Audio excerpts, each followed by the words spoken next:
శ్రీ గురుభ్యో నమ. హరి ఓం.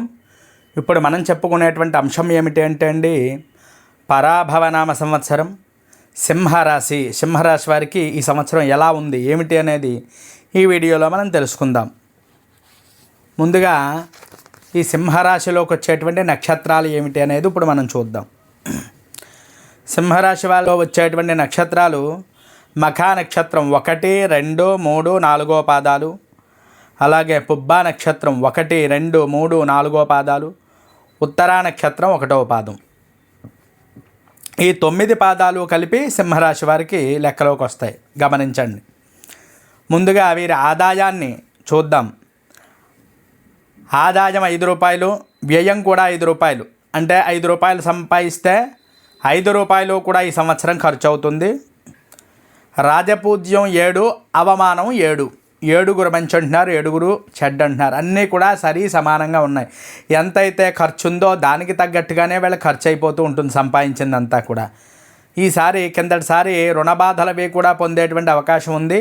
ఈ సంవత్సరం అది కూడా కనిపించట్లేదు, అంటే తీరేటువంటి అవకాశం కనిపిస్తోంది.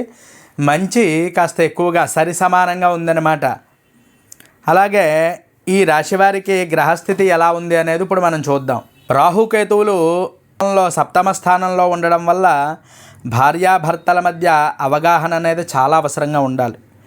ధన వ్యయం అది కూడా ఎక్కువ, ఖర్చు అది కూడా ఈ సంవత్సరం కూడా ఎక్కువగానే ఉంటుంది. ఖర్చులు బాగా పెరుగుతాయి. వృత్తి వ్యాపారాల్లో కొంచెం అనుకూలత అది ఉంటుంది. అంటే కిందటి సంవత్సరం పనులన్నీ కూడా ఆగిపోయి ఉంటాయి. వీళ్ళకి ఏది కూడా ఎదరకి వెళ్ళలేదు.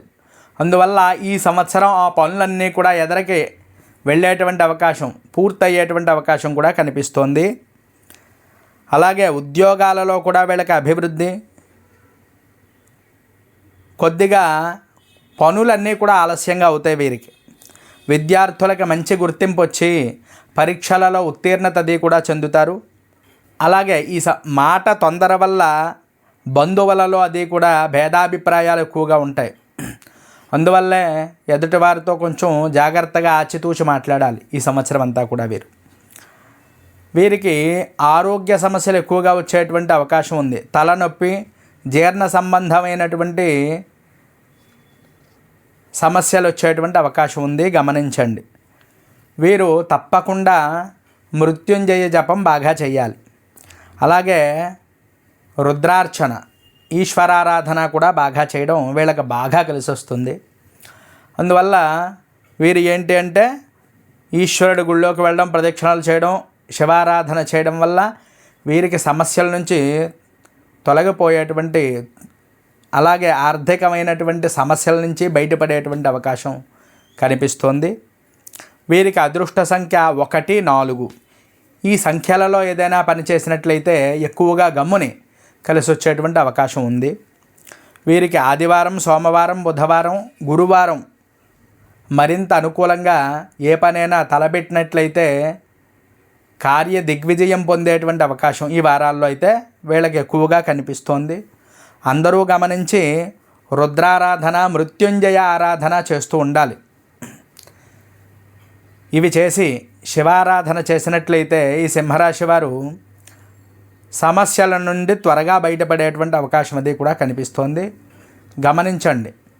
గమనించే వీరు చక్కగా ఆరోగ్యం మీద కూడా దృష్టి పెట్టాలి. ఈ శివారాధన చేయడం వల్ల ఆరోగ్య సమస్యలు కూడా తొలగిపోతాయి. గమనించి ఈ విధమైనటువంటి ఈశ్వరారాధన అనేది పాటించండి. పనులన్నీ కూడా ఈ సంఖ్యలు చెప్పాను కదా, ఆ సంఖ్యల్లో చేయడానికి ప్రయత్నం చేయండి. ఈ విధంగా వీరి గ్రహస్థితి అయితే ఉంది, గమనించగలరు. మరి ఈ వీడియో మీకు నచ్చినట్లయితే లైక్ చేయండి, కామెంట్ చేయండి. ఇంకా ఎవరైనా మన ఛానల్ సబ్స్క్రైబ్ చేయకపోతే సబ్స్క్రైబ్ చేయండి. హరి ఓం తత్సతు. స్వస్తి.